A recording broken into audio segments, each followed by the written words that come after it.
ഇബ്രാഹിം ഹാജിയുടെ മരണശേഷം കൃത്യം 40-ാം ദിവസം അദ്ദേഹത്തിന്റെ പ്രതാപം വിളിച്ചോതുന്ന ആ വലിയ തറവാട്ട വീട്ടിലേക്ക് അതിരാവിലെ മുതൽ തന്നെ ആളുകൾ ഒഴുകിയെത്താൻ തുടങ്ങിയിരുന്നു.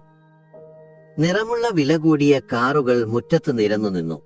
രാഷ്ട്രീയത്തിലെയും വ്യവസായത്തിലെയും പ്രമുഖർ, ദൂരെ ദിക്കുകളിൽ നിന്നെത്തിയ ബന്ധുക്കൾ, നാട്ടിലെ കാരണവന്മാർ എല്ലാവരും ഹാജിയോടുള്ള അവസാനത്തെ ആദരവ് പ്രകടിപ്പിക്കാനെത്തിയിരുന്നു. അകത്തെ വലിയ ഹാളിൽ ഖുർആൻ പാരായണത്തിന്റെ ഈണം നേർത്ത ഒരു പുഴ പോലെ ഒഴുകി നീങ്ങുന്നുണ്ടായിരുന്നു. അന്തരീക്ഷത്തിൽ അത്തറിന്റെയും പനിനീരിന്റെയും ഗന്ധം തങ്ങിനിന്നു.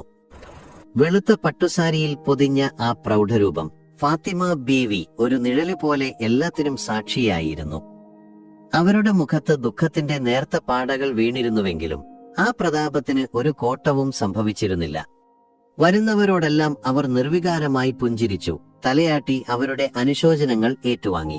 ഓരോരുത്തരും ഭർത്താവിനെക്കുറിച്ച് വാചാലരായി. നാടിന് തീരാ നഷ്ടമാണ്. ഹാജിയാരെ പോലെ ഒരാൾ ഇനിയില്ല. പള്ളികൾക്ക് അദ്ദേഹം നൽകിയ സഹായങ്ങൾ. വാക്കുകൾ അന്തരീക്ഷത്തിൽ ചിതറി വീണു. ഫാത്തിമ ബീവി എല്ലാം കേട്ടിരുന്നു. എന്നാൽ അവരുടെ മനസ്സ് അവിടെ എങ്ങുമായിരുന്നില്ല. 40 ദിവസമായി ആവർത്തിക്കുന്ന ഈ വാക്കുകൾക്ക് ഇപ്പോൾ അവരുടെ ഹൃദയത്തിൽ ഒരു ചലനവും ഉണ്ടാക്കാൻ കഴിയുന്നില്ല. ജനലിലൂടെ പുറത്തേക്ക് നോക്കിയപ്പോൾ ഭർത്താവ് നട്ടുവളർത്തിയ ചെമ്പകമരം പൂത്തുലഞ്ഞു നിൽക്കുന്നത് അവർ കണ്ടു. അദ്ദേഹം പോയതറിയാതെ പ്രകൃതി അതിന്റെ ജോലികൾ തുടർന്നുകൊണ്ടേയിരിക്കുന്നു. അവരുടെ ഓർമ്മകൾ പിന്നോട്ട് സഞ്ചരിച്ചു.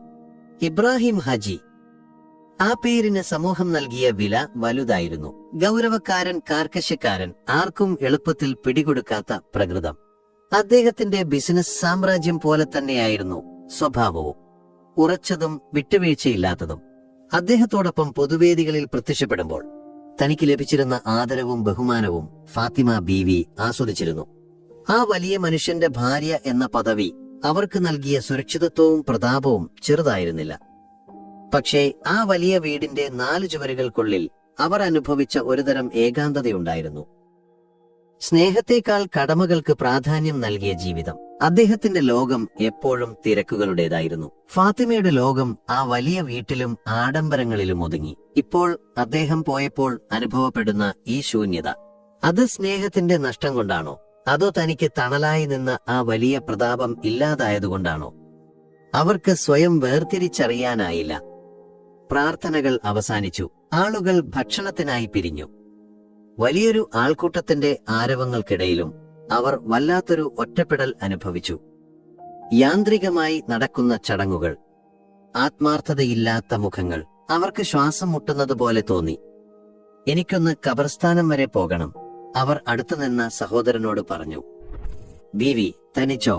ഈ സമയത്ത് ഞാൻ വരാം കൂടെ. വേണ്ട, എനിക്ക് തനിച്ച് പോയാൽ മതി. അവരുടെ ശബ്ദം ഉറച്ചതായിരുന്നു. ആൾക്കൂട്ടത്തിന്റെ കണ്ണുവെട്ടിച്ച് ആരുടെയും സഹായമില്ലാതെ അവർ പുറത്തേക്കിറങ്ങി. ഡ്രൈവർ കാറുമായി തയ്യാറായി നിന്നിരുന്നു. വേണ്ട, ഞാൻ നടന്നോളാം എന്ന് പറഞ്ഞ് അവർ അവനെയും തിരിച്ചയച്ചു. തറവാട്ടുപറമ്പിന്റെ അതിരിലുള്ള പള്ളിയോടനുബന്ധിച്ചുള്ള ഖബർസ്ഥാനിലേക്ക് അവർ നടന്നു. 40 ദിവസത്തെ കെട്ടിവെച്ച ദുഃഖം ഒരു അണക്കെട്ട് പോലെ അവരുടെ ഉള്ളിൽ നിറഞ്ഞു തുളുമ്പിയിരുന്നു. ആൾക്കാരില്ലാതെ, ആരും കാണാതെ അദ്ദേഹത്തിന്റെ ഖബറിനരികിലിരുന്ന് ഒന്നു കരയണം. ഒരുപക്ഷെ ആ കണ്ണുനീരിലൂടെയെങ്കിലും തങ്ങളുടെ ആത്മാക്കൾക്ക് സംസാരിക്കാൻ കഴിഞ്ഞാലോ? ഖബർസ്ഥാന്റെ ഗേറ്റ് കടക്കുമ്പോൾ നേർത്തൊരു കാറ്റ് അവരെ തഴുകി. സമയം മധ്യാഹ്നം കഴിഞ്ഞിരുന്നു. ആരും അവിടെ ഉണ്ടാകുമെന്ന് അവർ കരുതിയില്ല. പക്ഷെ അവിടെ ഒരാളുണ്ടായിരുന്നു. ഇബ്രാഹിം ഹാജിയുടെ ഖബറിന് മുകളിലെ പച്ചപ്പുല്ലിൽ തലചായ്ച്ച് മെലിഞ്ഞുണങ്ങിയ ഒരു പയ്യൻ. അവന്റെ ചുമലുകൾ വിതുമ്പുന്നുണ്ടായിരുന്നു. കീറിപ്പറിഞ്ഞ വസ്ത്രങ്ങൾ, വെയിലേറ്റുവാടിയ മുഖം, തീരദേശത്തുനിന്ന് വരുന്ന കുട്ടികളെ കണ്ടാലറിയാവുന്ന ഒരുതരം ഉപ്പുഗന്ധം അവനെ പൊതിഞ്ഞിരുന്നുവോ എന്ന് ഫാത്തിമ ബീവിക്ക് തോന്നി. അവന്റെ തേങ്ങലിന് ആഴമുണ്ടായിരുന്നു. താൻ ഇത്രയും ദിവസം ഉള്ളിലൊതുക്കിയ കണ്ണുനീരിനേക്കാൾ ചൂടുണ്ടായിരുന്നു അവന്റെ കണ്ണുനീരിന്. ഫാത്തിമ ബീവി ഒരു നിമിഷം സ്തബ്ധയായി നിന്നുപോയി. ആരാണവൻ? തനിക്കറിയാത്ത തന്റെ ഭർത്താവിന്റെ ലോകത്തെ ഏത് കോണിൽ നിന്നാണ് ഈ പയ്യൻ വരുന്നത്? അവർ അവന്റെ അടുത്തേക്ക് നടന്നു. അവരുടെ കാൽപ്പെരുമാറ്റം കേട്ട് അവൻ ഞെട്ടിത്തിരിഞ്ഞു നോക്കി. ഭയവും അത്ഭുതവും നിറഞ്ഞ ആ കണ്ണുകളിൽ നിന്ന് കണ്ണുനീർ ചാലിട്ടൊഴുകുന്നുണ്ടായിരുന്നു. നീ ആരാണ്? ഇവിടെ എന്താ കാര്യം? ഫാത്തിമ ബീവിയുടെ ശബ്ദത്തിൽ അധികാരത്തിന്റെ നേർത്ത ധ്വനിയുണ്ടായിരുന്നു. അവൻ എഴുന്നേൽക്കാൻ ശ്രമിച്ചു. വിറയ്ക്കുന്ന ചുണ്ടുകളോടെ അവൻ പറഞ്ഞു, അങ്ങേരെനിക്ക് വല്യുപ്പയെ പോലെയായിരുന്നു. ആ ഉത്തരം ഒരു ഇടിമുഴക്കം പോലെയാണ് ഫാത്തിമ ബീവിയുടെ കാതുകളിൽ പതിച്ചത്. വല്യുപ്പയോ? സമൂഹത്തിലെ ഉന്നതരുമായി മാത്രം ഇടപഴകിയിരുന്ന സ്വന്തം പേരക്കുട്ടികളോട് പോലും ചിരിക്കുന്നതിൽ പിശുക്ക് കാണിച്ചിരുന്ന തന്റെ ഭർത്താവിനെയാണോ ഈ ചേറുമണം പുരണ്ട പയ്യൻ വല്യുപ്പ എന്ന് വിളിക്കുന്നത്? അവർക്ക് വിശ്വസിക്കാനായില്ല. ആ നിമിഷം താൻ ജീവിച്ചിരുന്ന ലോകത്തിന്റെ അപ്പുറത്ത് താൻ അറിയാത്ത ഒരു വലിയ രഹസ്യം ഭർത്താവ് ഒളിപ്പിച്ചു വെച്ചിരുന്നു എന്ന് അവരുടെ മനസ്സ് മന്ത്രിച്ചു. ആ ഖബറിടത്തിൽ ആ പയ്യന്റെ മുന്നിൽ നിൽക്കുമ്പോൾ താൻ എത്രയോ ചെറുതായി പോയെന്ന് അവർക്ക് ആദ്യമായി തോന്നി. ആ പയ്യന്റെ വാക്കുകൾ ഒരു കനൽ പോലെ ഫാത്തിമ ബീവിയുടെ ഹൃദയത്തിൽ വീണു. അവർ തിരികെ തറവാട്ടിലേക്ക് നടക്കുമ്പോൾ ആ ചോദ്യം അവരുടെ ഉള്ളിൽ മുഴങ്ങിക്കൊണ്ടേയിരുന്നു. വല്യുപ്പയോ? വീട്ടിൽ തിരിച്ചെത്തിയപ്പോഴും അവരുടെ മനസ്സ് ശാന്തമായിരുന്നില്ല. ആളൊഴിഞ്ഞിരുന്നു. വലിയ വീടിന്റെ നിശബ്ദത അന്ന് ആദ്യമായി അവരെ ഭയപ്പെടുത്തി. ഓരോ മുക്കും മൂലയും ഭർത്താവിന്റെ ഓർമ്മകൾ കൊണ്ട് നിറഞ്ഞിരുന്നു. പക്ഷെ ഇപ്പോൾ ആ ഓർമ്മകൾക്കെല്ലാം അവർക്കറിയാത്ത ഒരു മുഖം കൂടിയുണ്ടെന്ന് തോന്നി. അന്ന് രാത്രി അവർക്ക് ഉറങ്ങാൻ കഴിഞ്ഞില്ല. ആഡംബരം നിറഞ്ഞ ആ വലിയ കിടപ്പുമുറിയിൽ വില കൂടിയ മെത്തയിൽ തിരിഞ്ഞും മറിഞ്ഞും കിടക്കുമ്പോൾ ആ കീറിയ വസ്ത്രം ധരിച്ച പയ്യന്റെ കരയുന്ന മുഖം അവരുടെ കൺമുന്നിൽ നിന്ന് മാഞ്ഞില്ല. ആരായിരിക്കും അവൻ? എന്തിനായിരിക്കും അവൻ കരഞ്ഞത്? ആദ്യം അവർക്ക് സംശയം തോന്നി. ഹാജിയാരുടെ മരണശേഷം സഹായം ചോദിച്ച് പലരും വരുന്നുണ്ട്. അതുപോലൊരു തട്ടിപ്പുകാരനായിരിക്കുമോ? പക്ഷേ അവന്റെ കണ്ണുകളിലെ നിഷ്കളങ്കമായ വേദന ഒരു തട്ടിപ്പുകാരന്റേതായിരുന്നില്ല. അതിന് ആത്മാർത്ഥതയുടെ ആഴമുണ്ടായിരുന്നു. അങ്ങേരെനിക്ക് വല്യുപ്പയെ പോലെയായിരുന്നു. ആ വാക്കുകൾക്ക് മുന്നിൽ അവരുടെ എല്ലാ സംശയങ്ങളും അലിഞ്ഞില്ലാതായി. ഒരുപക്ഷെ താൻ അറിയാത്ത ഒരു ഇബ്രാഹിം ഹാജി ഉണ്ടായിരുന്നിരിക്കുമോ? പള്ളികൾക്കും യതീംഖാനകൾക്കും ലക്ഷങ്ങൾ സംഭാവന നൽകുമ്പോൾ അതിന്റെ രസീതുകൾ കൃത്യമായി ഫയൽ ചെയ്തിരുന്ന, ഓരോ കണക്കും സൂക്ഷിച്ചിരുന്ന ഭർത്താവിന്റെ ചിത്രം അവരുടെ മനസ്സിലുണ്ടായിരുന്നു. ആ കണക്കുകളിലൊന്നും പെടാത്ത ഒരു ലോകം അദ്ദേഹത്തിനുണ്ടായിരുന്നു. പിറ്റേന്ന് രാവിലെ പതിവില്ലാത്ത ഒരു പ്രേരണയോടെ അവർ ഭർത്താവിന്റെ ഓഫീസ് മുറിയിലേക്ക് കയറി. ജീവിതത്തിൽ ആദ്യമായിട്ടായിരുന്നു അവർ ആ മുറിയിൽ തനിച്ച് കയറുന്നത്. അദ്ദേഹം ജീവിച്ചിരുന്നപ്പോൾ അതൊരു നിരോധിത മേഖല പോലെയായിരുന്നു. ആ മുറിയുടെ ഗൗരവം അദ്ദേഹത്തിന്റെ സ്വഭാവം പോലെയായിരുന്നു. അവർ അദ്ദേഹത്തിന്റെ ഫയലുകൾ ഓരോന്നായി തുറന്നു നോക്കി. വലിയ സംഭാവനകളുടെ കണക്കുകൾ, ബിസിനസ് ഇടപാടുകളുടെ രേഖകൾ എല്ലാം കൃത്യമായി അടുക്കി വെച്ചിരിക്കുന്നു. ഓരോ രേഖയും സമൂഹത്തിൽ അദ്ദേഹത്തിനുണ്ടായിരുന്ന സ്ഥാനത്തെ ഉറപ്പിച്ചു. പക്ഷേ ഫാത്തിമ ബീവി തിരഞ്ഞത് അതായിരുന്നില്ല. അവർ തിരഞ്ഞത് ആ കണക്കുകളിലൊന്നും പെടാത്ത, പേരും പ്രശസ്തിയും ആഗ്രഹിക്കാത്ത ഒരു മനുഷ്യനെയായിരുന്നു. മണിക്കൂറുകളോളം അവർ ആ മുറിയിൽ ചെലവഴിച്ചു. ഒന്നും കണ്ടെത്താനായില്ല. നിരാശയോടെ അവർ എഴുന്നേൽക്കാൻ തുടങ്ങിയപ്പോഴാണ് മേശയുടെ അടിയിലുള്ള ഒരു പഴയ തടിപ്പെട്ടിയുടെ മുകളിൽ അവരുടെ കണ്ണുടക്കിയത്. അദ്ദേഹം തന്റെ പഴയ സാധനങ്ങൾ സൂക്ഷിച്ചിരുന്ന പെട്ടിയായിരുന്നു അത്. ആരും അത് തുറന്നു നോക്കാറില്ലായിരുന്നു. ഒരുതരം ആകാംക്ഷയോടെ അവർ അത് തുറന്നു. അതിനുള്ളിൽ പഴയ ഡയറി കുറിപ്പുകൾ, ചില കത്തുകൾ, പഴയ കണ്ണട, വാച്ച് എല്ലാം പൊടി പിടിച്ച് കിടന്നിരുന്നു. ആ പഴയ സാധനങ്ങൾക്കിടയിൽ ഒട്ടും ചേരാത്ത രീതിയിൽ ഒരു ചെറിയ നോട്ട് പുസ്തകം അവർ കണ്ടു. വില കുറഞ്ഞ സാധാരണ കടകളിൽ നിന്ന് വാങ്ങുന്ന ഒരു ചെറിയ പുസ്തകം. അതിന്റെ പുറംചട്ടയിൽ ചിത്രങ്ങളോ പേരോ ഉണ്ടായിരുന്നില്ല. വിറയ്ക്കുന്ന കൈകളോടെ ഫാത്തിമ ബീവി ആ പുസ്തകം കയ്യിലെടുത്തു. അതിന്റെ താളുകൾ മറിക്കുമ്പോൾ അവരുടെ ഹൃദയം ശക്തിയായി ഇടിച്ചു. അത് വെറുമൊരു നോട്ടു പുസ്തകമായിരുന്നില്ല, അതൊരു രഹസ്യ ലോകത്തേക്കുള്ള വാതിലായിരുന്നു. ആദ്യത്തെ താളിൽ ഒരു പ്രാർത്ഥന കുറിപ്പിട്ടിരുന്നു. എന്റെ നാഥ, എന്റെ വലതുകൈ കൊടുക്കുന്നത് എന്റെ ഇടതുകൈ അറിയാതിരിക്കാൻ നീ എന്നെ അനുഗ്രഹിക്കണമേ. അടുത്ത താളുകൾ മുതൽ അവർ കണ്ടത് പേരുകളുടെയും അക്കങ്ങളുടെയും ഒരു നീണ്ട നിരയായിരുന്നു. അവർക്കോ അവരുടെ കുടുംബത്തിനോ പരിചയമില്ലാത്ത പേരുകൾ, തീരദേശ ഗ്രാമങ്ങളുടെ പേരുകൾ. ഓരോ പേരിനു നേരെയും ചെറിയ തുകകൾ കുറിച്ചിട്ടിരുന്നു. നജീബ് 10ാം ക്ലാസ് ഫീസ്, ആമിന തയ്യൽ മെഷീൻ, റഷീദ് കട തുടങ്ങാൻ. ഓരോ താളും മറിയും തോറും ഫാത്തിമ ബീവി ഞെട്ടുകയായിരുന്നു. താൻ കണ്ടിരുന്ന പ്രതാപത്തിന്റെ കോട്ടയ്ക്കുള്ളിൽ ജീവിച്ചിരുന്ന ഇബ്രാഹിം ഹാജി ആയിരുന്നില്ല ഈ പുസ്തകത്തിൽ. ഇത് മറ്റൊരാളായിരുന്നു. ആരും കാണാതെ, ആരുടെയും പ്രശംസ ആഗ്രഹിക്കാതെ, പാവപ്പെട്ടവരുടെ കണ്ണീരൊപ്പിയ ഒരു സാധാരണ മനുഷ്യൻ. താൻ ഇത്രയും കാലം കൂടെ ജീവിച്ചത് ഈ മനുഷ്യനെയായിരുന്നില്ല, അദ്ദേഹത്തിന്റെ നിഴലിനെ മാത്രമായിരുന്നു എന്ന തിരിച്ചറിവ് ഒരു വലിയ തിരമാല പോലെ വന്ന് അവരുടെ കാലിനടിയിലെ മണ്ണ് ഒഴുക്കിക്കൊണ്ടുപോയി. ആ നിമിഷം ആ മുറിയിലിരുന്ന് അവർ ആദ്യമായി തനിച്ചായിരുന്നില്ല. താൻ തിരഞ്ഞുകൊണ്ടിരുന്ന ഭർത്താവിന്റെ ആത്മാവ് ആ പുസ്തകത്തിലെ അക്ഷരങ്ങളിലൂടെ അവരോട് സംസാരിക്കാൻ തുടങ്ങിയിരുന്നു. ആ ചെറിയ നോട്ടുപുസ്തകത്തിലെ ഓരോ താളും ഫാത്തിമ ബീവിയുടെ ഹൃദയത്തിൽ തീ കോരിയിട്ടു. അതൊരു കണക്ക് പുസ്തകം മാത്രമായിരുന്നില്ല, അതൊരു ജീവിതമായിരുന്നു. കണ്ണുനീരിന്റെയും പ്രാർത്ഥനയുടെയും മഷി കൊണ്ടെഴുതിയ ജീവിതം. ഒരു താളിൽ ഇങ്ങനെ കുറിച്ചിരുന്നു: ഇന്ന് റഷീദിന്റെ പലചരക്ക് കട തുടങ്ങി. അവന്റെ കണ്ണുകളിലെ തിളക്കം കണ്ടപ്പോൾ വർഷങ്ങൾക്ക് മുൻപ് എന്റെ ബാപ്പയുടെ കൈ പിടിച്ച് ആദ്യമായി പട്ടണത്തിൽ പോയതാണ് ഓർമ്മ വന്നത്. അന്ന് ഞാനും അതുപോലെ സ്വപ്നം കണ്ടിരുന്നു. റബ്ബേ, അവന്റെ സ്വപ്നങ്ങൾക്ക് നീ ചിറകുകൾ നൽകണമേ. മറ്റൊരു താളിൽ അമിനയുടെ ഉമ്മ ഇന്ന് ഒരുപാട് പ്രാർത്ഥിച്ചു. തയ്യൽ മെഷീൻ കിട്ടിയപ്പോൾ ആ കുട്ടി കരയുകയായിരുന്നു. കഴിഞ്ഞയാഴ്ച ഫാത്തിമ പുതിയ സാരിക്ക് വേണ്ടി വാശി പിടിച്ചപ്പോൾ ഞാൻ ദേഷ്യപ്പെട്ടു. ആ പണമുണ്ടായിരുന്നെങ്കിൽ ഈ തീരത്തെ എത്രയോ പെൺകുട്ടികൾക്ക് ഒരു ജീവിതമാർഗം നൽകാമായിരുന്നു. എന്റെ ഫാത്തിമയോട് ഞാൻ ചെയ്യുന്നത് ശരിയാണോ? ഈ ലോകം അവളിൽ നിന്ന് മറച്ചുവെക്കുന്നത് തെറ്റാണോ? പക്ഷേ അവൾക്കിതൊന്നും താങ്ങാനാവില്ല. അവൾ വളർന്ന സാഹചര്യങ്ങൾ അതാണ്. ആ വരികൾ വായിച്ചപ്പോൾ ഫാത്തിമ ബീവിയുടെ കണ്ണുകൾ നിറഞ്ഞൊഴുകി. താൻ സ്വർണത്തിനും പട്ടിനും വേണ്ടി വാശി പിടിച്ച നിമിഷങ്ങളെക്കുറിച്ചോർത്തപ്പോൾ അവർക്ക് സ്വയം ലജ്ജ തോന്നി. താൻ അണിഞ്ഞൊരുങ്ങി നടന്നപ്പോൾ തന്റെ ഭർത്താവ് ഈ ചെളിയും ഉപ്പുമണം പുരണ്ട ജീവിതങ്ങൾക്ക് തണലാവുകയായിരുന്നു.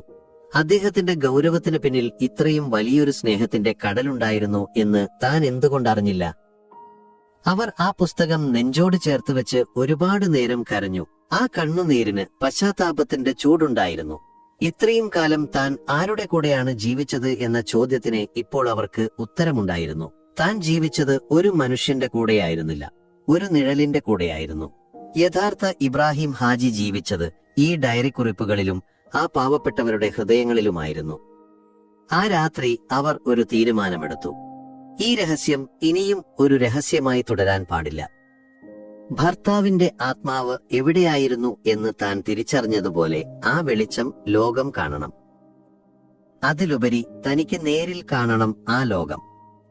ആ ഡയറിയിൽ ആദ്യം കണ്ട പേര് അവരുടെ മനസ്സിൽ പതിഞ്ഞിരുന്നു: നജീബ്. പിറ്റേന്ന് രാവിലെ ആരും ഉണരുന്നതിനു മുൻപ് ഫാത്തിമ ബീവി എഴുന്നേറ്റു.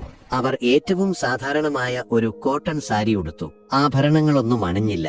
കണ്ണാടിയിൽ നോക്കിയപ്പോൾ അവർക്ക് സ്വയം അപരിചിതത്വം തോന്നി. പ്രതാപത്തിന്റെ മുഖം മൂടിയില്ലാത്ത ഒരു സാധാരണ സ്ത്രീ. അവർ ഡ്രൈവറെ വിളിച്ചു: വണ്ടി ഇറക്ക്, നമുക്കൊരു സ്ഥലത്ത് പോകാനുണ്ട്. എങ്ങോട്ടാണ് ബീവി? തീരത്തേക്ക്, അവർ പറഞ്ഞു. വില കൂടിയ മെഴ്സിഡസ് കാർ ടാറിട്ട റോഡിൽ നിന്ന് മാറി ഇടുങ്ങിയതും പൊട്ടിപ്പൊളിഞ്ഞതുമായ വഴിയിലേക്ക് തിരിഞ്ഞപ്പോൾ ഡ്രൈവർ സംശയത്തോടെ അവരെ തിരിഞ്ഞു നോക്കി. ഫാത്തിമ ബീവി ഒന്നും പറഞ്ഞില്ല. അവരുടെ കണ്ണുകൾ പുറത്തെ കാഴ്ചകളിലായിരുന്നു. ഓലമേഞ്ഞ കുടിലുകൾ, മീൻപിടിത്ത വലകൾ, ഉണക്കാനിട്ട മുറ്റങ്ങൾ, വഴിയരികിൽ കളിക്കുന്ന ഉടുതുണിയില്ലാത്ത കുട്ടികൾ. കാറിന്റെ ഗ്ലാസിനിപ്പുറം അവർ കണ്ടത് മറ്റൊരു ലോകമായിരുന്നു. താൻ ജീവിച്ചിരുന്ന ലോകത്തിൽ നിന്ന് ഒരുപാട് ദൂരെയുള്ള, എന്നാൽ തന്റെ ഭർത്താവ് ഹൃദയത്തോട് ചേർത്തുവെച്ച ഒരു ലോകം. അവർ നജീബിന്റെ പേരും അവിടുത്തെ പ്രധാന പള്ളിയുടെ പേരും ഡ്രൈവർക്ക് പറഞ്ഞുകൊടുത്തു. ഒരു ചായക്കടയുടെ മുന്നിൽ വണ്ടി നിർത്തി അന്വേഷിച്ചപ്പോൾ എല്ലാവർക്കും നജീബിനെ അറിയാമായിരുന്നു. ആ കടലിൽ പോയി മരിച്ച ഇസ്മായിലിന്റെ മോനല്ലേ? ആ മൂലയ്ക്ക് കാണുന്ന പച്ച പെയിന്റ് അടിച്ച വീടാണ്. അവരുടെ കാർ ആ ചെറിയ വീടിന്റെ മുന്നിൽ ചെന്ന് നിന്നപ്പോൾ മുറ്റത്തു നിന്ന് കുറെ കുട്ടികൾ അത്ഭുതത്തോടെ ഓടിവന്നു. ആ വീടിന്റെ വാതിൽക്കൽ ഒരു സ്ത്രീയും പ്രത്യക്ഷപ്പെട്ടു, നജീബിന്റെ ഉമ്മ. അവരുടെ മുഖത്ത് ഭയവും ആകാംക്ഷയും നിഴലിച്ചു. ഫാത്തിമ ബീവി കാറിൽ നിന്നിറങ്ങി. അവരുടെ കാലുകൾ ചെളി പുരണ്ട ആ മണ്ണിൽ പതിഞ്ഞപ്പോൾ താൻ മറ്റൊരു ലോകത്ത് കാലുകുത്തിയതായി അവർക്ക് തോന്നി. ഞാൻ ഇബ്രാഹിം ഹാജിയുടെ ഭാര്യയാണ്. അവരുടെ ശബ്ദം ഇടറിയിരുന്നു. ആ വാക്കുകൾ കേട്ടതും ആ സ്ത്രീയുടെ കണ്ണുകൾ നിറഞ്ഞു. അവർ അകത്തേക്ക് നോക്കി വിളിച്ചു: നജീബേ, മോനെ, ഇങ്ങോട്ട് വന്നേ. അകത്തുനിന്ന് പുറത്തേക്ക് വന്നത് അതേ പയ്യനായിരുന്നു. ഖബർസ്ഥാനിൽ വെച്ച് കണ്ട അതേ മുഖം. പക്ഷേ ഇപ്പോൾ ആ കണ്ണുകളിൽ ഭയമായിരുന്നില്ല, അടക്കാനാവാത്ത അത്ഭുതമായിരുന്നു. തങ്ങളുടെ ചെറിയ കുടിലിന്റെ മുറ്റത്ത് തനിക്ക് വല്യുപ്പ ആയിരുന്ന ആ വലിയ മനുഷ്യന്റെ ഭാര്യ നിൽക്കുന്നു. അവരൊന്നും മിണ്ടാനാവാതെ നിന്നുപോയി. ഫാത്തിമ ബീവി അവന്റെ അടുത്തേക്ക് ചെന്നു. അവന്റെ തലയിൽ മെല്ലെ തലോടി. മോനാണല്ലേ നജീബ്? അവൻ അതേ എന്ന് തലയാട്ടി. ആ നിമിഷം ആ തീരദേശ ഗ്രാമത്തിലെ ഒരു പാവപ്പെട്ട വീടിന്റെ മുറ്റത്ത് വെച്ച് ഒരു പ്രതാപിയായ സ്ത്രീയുടെയും ഒരു പാവപ്പെട്ട പയ്യന്റെയും കണ്ണുകൾ ഒരുപോലെ നിറഞ്ഞു. അത് രണ്ട് ലോകങ്ങൾ തമ്മിലുള്ള സംഗമമായിരുന്നില്ല, ഒരേ സ്നേഹത്തിന്റെ പേരിൽ ഒന്നിച്ച രണ്ട് ഹൃദയങ്ങളുടെ കണ്ടുമുട്ടലായിരുന്നു. നജീബിന്റെ അമ്മ റുക്കിയ ഒരു പഴയ പായ വിരിച്ച് ഫാത്തിമ ബീവിയെ ഇരിക്കാൻ ക്ഷണിച്ചു. ആ ചെറിയ വീടിന്റെ ഇടുങ്ങിയ മുറിയിലിരിക്കുമ്പോൾ തന്റെ വലിയ തറവാട്ടിലെ മാർബിൾ പതിച്ച നിലകളേക്കാൾ ഒരുതരം ആത്മബന്ധം ആ പായയോട് ഫാത്തിമ ബീവിക്ക് തോന്നി. റുഖിയ ഒരു ഗ്ലാസിൽ കട്ടൻ ചായ പകർന്നു നീട്ടി. അതിന്റെ മധുരത്തിന് സ്നേഹത്തിന്റെ രുചിയുണ്ടായിരുന്നു. ഹാജിയാർ വരുമ്പോഴൊക്കെ ഇവിടെ ഇരുന്നാണ് ചായ കുടിക്കാറ്, റുഖിയ പറഞ്ഞു തുടങ്ങി. വലിയ മനുഷ്യനാണെന്നുള്ള ഒരു ഭാവവും ഉണ്ടായിരുന്നില്ല. ഞങ്ങളുടെയൊക്കെ കാരണവരെ പോലെയായിരുന്നു. എന്റെ ഇസ്മായിൽക്ക കടലിൽ പോയിട്ട് തിരിച്ചു വരാതായപ്പോ ഈ മക്കളെയും കൊണ്ട് എന്തു ചെയ്യുമെന്നറിയാതെ ഞാൻ തളർന്നു പോയതാ. അന്ന് ദൈവം അയച്ചതുപോലെയാണ് ഹാജിയാർ ഇങ്ങോട്ട് വന്നത്. നജീബിന്റെ പഠിപ്പ് മുടങ്ങരുതെന്ന് പറഞ്ഞു. അവൻ പഠിച്ച് വലിയ ആളാകുന്നത് കാണണമെന്നായിരുന്നു അങ്ങരുടെ ഏറ്റവും വലിയ ആഗ്രഹം. നജീബ് അവരുടെ സംഭാഷണം കേട്ട് നിശബ്ദനായി അരികിലിരുന്നു. അവന്റെ കണ്ണുകളിൽ ഭയപ്പാട് മാഞ്ഞു തുടങ്ങിയിരുന്നു. പകരം തന്റെ വല്യുപ്പയെക്കുറിച്ച് പറയാൻ കിട്ടിയ അവസരത്തിന്റെ തിളക്കം ആ കണ്ണുകളിൽ നിറഞ്ഞു. വല്യുപ്പ എനിക്ക് പുസ്തകങ്ങൾ വാങ്ങിത്തരും, പേന വാങ്ങിത്തരും. എന്നിട്ട് പറയും, നജീബേ, അറിവാണ് ഏറ്റവും വലിയ ആയുധം. അത് ആർക്കും നിന്നിൽ നിന്ന് മോഷ്ടിക്കാനാവില്ല എന്ന് അവൻ ഓർത്തു. ഫാത്തിമ ബീവി ഓരോ വാക്കും ഒരു പ്രാർത്ഥന പോലെയാണ് കേട്ടത്. തന്റെ ഭർത്താവിന്റെ ശബ്ദം ആ പാവപ്പെട്ടവരുടെ വാക്കുകളിലൂടെ പുനർജനിക്കുന്നത് അവർ തിരിച്ചറിഞ്ഞു. എനിക്ക് അദ്ദേഹം സഹായിച്ച മറ്റു ചിലരെ കൂടി കാണണം, ഫാത്തിമ ബീവി നജീബിനോട് പറഞ്ഞു. ആ വാക്കുകൾ കേട്ട് നജീബിന്റെ മുഖം വിടർന്നു. അവനായിരുന്നു ആ നിമിഷം ലോകത്തിലെ ഏറ്റവും സന്തോഷവാൻ. തന്റെ വല്യപ്പയുടെ നന്മയുടെ ലോകം അദ്ദേഹത്തിന്റെ പ്രിയപ്പെട്ടവർക്ക് കാണിച്ചു കൊടുക്കാൻ കിട്ടിയ അവസരം. അവൻ മുന്നിൽ നടന്നു. ഫാത്തിമ ബീവി അവനെ അനുഗമിച്ചു. വില കൂടിയ കാർ ആ ഗ്രാമത്തിന് ചേരാത്തതായിരുന്നു. അവർ ചെളി നിറഞ്ഞ ഇടവഴികളിലൂടെ നടന്നു. ആദ്യം അവർ പോയത് ആമിനയുടെ വീട്ടിലേക്കാണ്. മുറ്റത്ത് പുതിയ തയ്യൽ മെഷീനിൽ തുണി തയ്ച്ചുകൊണ്ടിരുന്ന ആമിന അവരെ കണ്ടപ്പോൾ എഴുന്നേറ്റു. അവളുടെ മുഖത്ത് നന്ദി കൊണ്ട് വാക്കുകൾ മുട്ടിപ്പോയിരുന്നു. ഹാജിയാർ തന്നതാ ഇത്. ഇപ്പൊ 4 കാശുണ്ടാക്കാൻ എനിക്ക് വേറെ ആരെയും ആശ്രയിക്കേണ്ട, അവൾ പറഞ്ഞു. പിന്നീടവർ റഷീദിന്റെ ചെറിയ പലചരക്ക് കടയിലേക്ക് പോയി. ഭർത്താവിന്റെ ഡയറിയിൽ കണ്ട അതേ കട. റഷീദ് ഓടി വന്ന് അവരുടെ കൈ പിടിച്ച് കടയുടെ അകത്തേക്ക് കൊണ്ടുപോയി. ഇതെല്ലാം ഹാജിയാർ കാരണമാ ബീവി, അല്ലെങ്കിൽ ഞാനിപ്പോഴും വല്ല കൂലിപ്പണിക്കും പോകേണ്ടവനായിരുന്നു. ഓരോ വീടും ഓരോ കഥ പറഞ്ഞു. ഓരോ മുഖത്തും ഇബ്രാഹിം ഹാജി എന്ന നന്മ മരത്തിന്റെ തണലുണ്ടായിരുന്നു. ഫാത്തിമ ബീവി അത്ഭുതത്തോടെ ആ കാഴ്ചകൾ കണ്ടു. താൻ അറിഞ്ഞിരുന്ന ബിസിനസ്സുകാരനായ ഗൗരവക്കാരനായ ഭർത്താവായിരുന്നില്ല ഇത്. ഇത് സ്നേഹം കൊണ്ട് ഒരു ഗ്രാമത്തെ മുഴുവൻ ദത്തെടുത്ത ഒരു വലിയ മനുഷ്യനായിരുന്നു. നടന്നു നടന്ന് അവർ ഒരു ചെറിയ കുടിലിന്റെ മുന്നിലെത്തി. ആ വീടിന്റെ വാതിൽക്കൽ ഒരു ഫോട്ടോ ഫ്രെയിം ചെയ്തു തൂക്കിയിരുന്നു. അതിൽ 2 ചിത്രങ്ങൾ. ഒന്ന് ഒരു പുണ്യപുരുഷന്റെ ചിത്രം, അതിനടുത്തായി ചിരിക്കുന്ന മുഖത്തോടെ ഇബ്രാഹിം ഹാജിയുടെ ഒരു പഴയ ഫോട്ടോ. ആ വീടിന്റെ ഐശ്വര്യമെന്നോണം അവർ ആ ചിത്രത്തെ സൂക്ഷിച്ചിരുന്നു. ആ കാഴ്ച ഫാത്തിമ ബീവിയുടെ എല്ലാ നിയന്ത്രണങ്ങളെയും തകർത്തു. അവരുടെ പ്രതാപത്തിന്റെ അവസാനത്തെ കണികയും ആ നിമിഷം അലിഞ്ഞില്ലാതായി. താൻ പണിതുകൊടുത്ത പള്ളികളിലെ മാർബിൾ കല്ലുകളിലായിരുന്നില്ല, ഈ പാവപ്പെട്ടവന്റെ ചാണകം മെഴുകിയ ചുവരിലായിരുന്നു തന്റെ ഭർത്താവിന്റെ യഥാർത്ഥ സ്ഥാനമെന്ന് അവർ തിരിച്ചറിഞ്ഞു. അവർ ആ വീടിന്റെ തിണ്ണയിലിരുന്ന് മുഖം പൊത്തിക്കരഞ്ഞു. നജീബ് എന്തു ചെയ്യണമെന്നറിയാതെ അവരുടെ അരികിൽ നിന്നു. തിരികെ തറവാട്ടിലേക്ക് കാറിൽ മടങ്ങുമ്പോൾ ഫാത്തിമ ബീവി ഒരുപാട് മാറിയിരുന്നു. അവരുടെ കണ്ണുകളിലെ പ്രതാപത്തിന്റെ തിളക്കം മാഞ്ഞ് പകരം ശാന്തമായ ഒരുറച്ച തീരുമാനത്തിന്റെ വെളിച്ചം നിറഞ്ഞിരുന്നു. അവർ വീട്ടിലെത്തിയപ്പോൾ മുറ്റത്ത് ഭർത്താവിന്റെ സഹോദരൻ ജമാൽ കാത്തുനിൽക്കുന്നുണ്ടായിരുന്നു. ഹാജിയാരുടെ ബിസിനസ് സാമ്രാജ്യം ഇപ്പോൾ നോക്കി നടത്തുന്നത് അയാളാണ്. ഡ്രൈവറിൽ നിന്ന് വിവരമറിഞ്ഞാണ് അയാൾ ഓടി വന്നത്. അയാളുടെ മുഖത്ത് ദേഷ്യവും ആശങ്കയും പ്രകടമായിരുന്നു. ഇത്താ, നിങ്ങൾ എന്താണ് ഈ കാണിക്കുന്നത്? ആ ചേരിയിലേക്ക് ഈ കാറും കൊണ്ട് പോയെന്നറിഞ്ഞപ്പോൾ എനിക്ക് വിശ്വസിക്കാനായില്ല. ഇക്കയുടെ പേരിനും പ്രശസ്തിക്കും നിങ്ങൾ കളങ്കം ചാർത്തുകയാണോ? നാളെ നാട്ടുകാർ എന്തു പറയും? ജമാലിന്റെ ശബ്ദമുയർന്നു. ഫാത്തിമ ബീവി ശാന്തമായി അയാളെ നോക്കി. ജമാലെ, നിങ്ങൾ അറിഞ്ഞ ഇക്കയല്ല യഥാർത്ഥ ഇബ്രാഹിം ഹാജി. അദ്ദേഹത്തിന്റെ പേരിന് കളങ്കമല്ല, യഥാർത്ഥ അർത്ഥം നൽകാനാണ് ഞാൻ ശ്രമിക്കുന്നത്. എന്ത് അർത്ഥം? ആർക്കും വേണ്ടാത്ത കുറെ ആളുകൾക്ക് പണം വാരിക്കോരി കൊടുക്കുന്നതോ? ഇക്കയുടെ പേരിൽ നമുക്കൊരു വലിയ കോളേജ് പണിയാം, അല്ലെങ്കിൽ ഒരാശുപത്രി തുടങ്ങാം. അതാണ് പ്രതാപം, അല്ലാതെ ഈ ചെളിയിലും ചേറ്റിലും പോയി പണം കളയുന്നതല്ല. ജമാലിന്റെ വാക്കുകൾ കേട്ടപ്പോൾ ഫാത്തിമ ബീവിക്ക് മനസ്സിലായി, ഭർത്താവ് എന്തുകൊണ്ടാണ് ഈ ലോകം എല്ലാവരിൽ നിന്നും മറച്ചുവെച്ചതെന്ന്. ഈ പ്രതാപത്തിന്റെ കാവൽക്കാർക്ക് ഒരിക്കലും ആ നന്മയുടെ ആഴം മനസ്സിലാക്കാൻ കഴിയില്ല. അവർക്ക് വേണ്ടത് പേരാണ്, പാവപ്പെട്ടവന്റെ കണ്ണീരല്ല. ആ നിമിഷം ആ വലിയ വീടിന്റെ ഉമ്മറത്ത് നിന്നുകൊണ്ട് അവർ തന്റെ തീരുമാനം ഉറപ്പിച്ചു. ഭർത്താവ് കൊളുത്തിവെച്ച ഈ വിളക്കുകൾ അണയാതെ സൂക്ഷിക്കുക എന്നത് മാത്രമല്ല, തന്റെ ദൗത്യം ജമാലിനെ പോലുള്ള സ്വാർത്ഥരിൽ നിന്ന് അതിനെ സംരക്ഷിക്കുക എന്നതുകൂടിയാണ്. ആ വലിയ സ്വത്തിന് ഒരു പുതിയ അവകാശി ജനിക്കുകയായിരുന്നു. ജമാലുമായുള്ള ആ സംഭാഷണത്തിന് ശേഷം താൻ ഒറ്റയ്ക്കാണ് ഈ യുദ്ധം ചെയ്യേണ്ടതെന്ന് ഫാത്തിമ ബീവിക്ക് ഉറപ്പായിരുന്നു. ജമാൽ വെറുതെ ഇരിക്കില്ലെന്ന് അവർക്കറിയാമായിരുന്നു.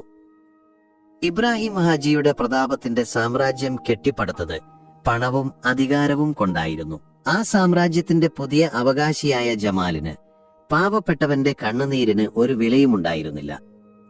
അയാൾ കരുതിയതുപോലെ തന്നെ സംഭവിച്ചു. 2 ദിവസങ്ങൾക്കകം തറവാട്ടിലേക്ക് പ്രധാന ബന്ധുക്കൾ ഓരോരുത്തരായി എത്തിത്തുടങ്ങി. ഒരു അടിയന്തര കുടുംബയോഗം വിളിച്ചു ചേർത്തിരിക്കുകയാണെന്ന് ഫാത്തിമ ബീവി അറിഞ്ഞു. വിഷയം ഫാത്തിമ ബീവിയുടെ മാനസിക നിലയും കുടുംബസ്വത്തിന്റെ ഭാവിയും.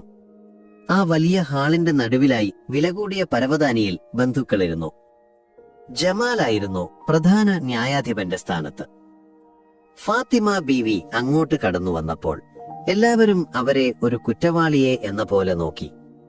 ഒരു കാലത്ത് ആ വീടിന്റെ പ്രൗഢിയായിരുന്ന അതേ സ്ത്രീ ഇന്ന് അവിടെ ഒരു വിചാരണ നേരിടുകയാണ്.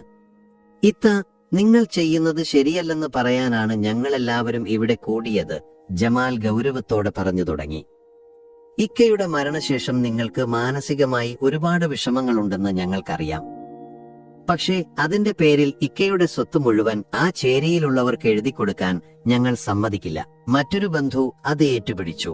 അതെ ഫാത്തിമ, നീ എന്തിനാ അങ്ങോട്ടൊക്കെ പോകുന്നത്? നമുക്ക് പേരും പ്രശസ്തിയുമുള്ളവരാണ്. നാളെ പുറത്തിറങ്ങി നടക്കാൻ പറ്റാത്ത അവസ്ഥയുണ്ടാക്കരുത്. ഓരോരുത്തരും അവരവരുടെ ഭാഗം പറഞ്ഞു. ചിലർ സഹതാപത്തോടെ, മറ്റു ചിലർ പുച്ഛത്തോടെ. ഫാത്തിമ ബീവി എല്ലാം ശാന്തമായി കേട്ടിരുന്നു. അവരുടെ മുഖത്ത് ഭയത്തിന്റെ ഒരു കണിക പോലും ഉണ്ടായിരുന്നില്ല. അവരുടെ കയ്യിൽ ആ ചെറിയ നോട്ടുപുസ്തകം ഒരു പരിച പോലെ മുറുകെ പിടിച്ചിരുന്നു. എല്ലാവരും പറഞ്ഞു കഴിഞ്ഞപ്പോൾ ഹാൾ നിശബ്ദമായി. എല്ലാവരുടെയും കണ്ണുകൾ ഫാത്തിമ ബീവിയിലായിരുന്നു. അവർ എഴുന്നേറ്റു. ആ നിമിഷം ആ ശബ്ദത്തിന് വർഷങ്ങളുടെ പഴക്കമുള്ള ഒരുറപ്പുണ്ടായിരുന്നു. നിങ്ങൾക്കെല്ലാവർക്കും എന്റെ ഭർത്താവിനെ അറിയാം. പ്രതാപശാലിയായ ഗൗരവക്കാരനായ ഇബ്രാഹിം ഹാജി അല്ലേ? അവർ ചോദിച്ചു. എല്ലാവരും തലയാട്ടി. എന്നാൽ എനിക്കിപ്പോൾ അറിയാവുന്നത് മറ്റൊരാളെയാണ്. നിങ്ങളുടെയെല്ലാം കണ്ണിൽ നിന്ന് അദ്ദേഹം മറച്ചുവെച്ച ഒരു പച്ചയായ മനുഷ്യനെ. അവർ കയ്യിലിരുന്ന ആ ചെറിയ നോട്ടുപുസ്തകം ഉയർത്തിക്കാണിച്ചു. ഇതാണ് യഥാർത്ഥ ഇബ്രാഹിം ഹാജി.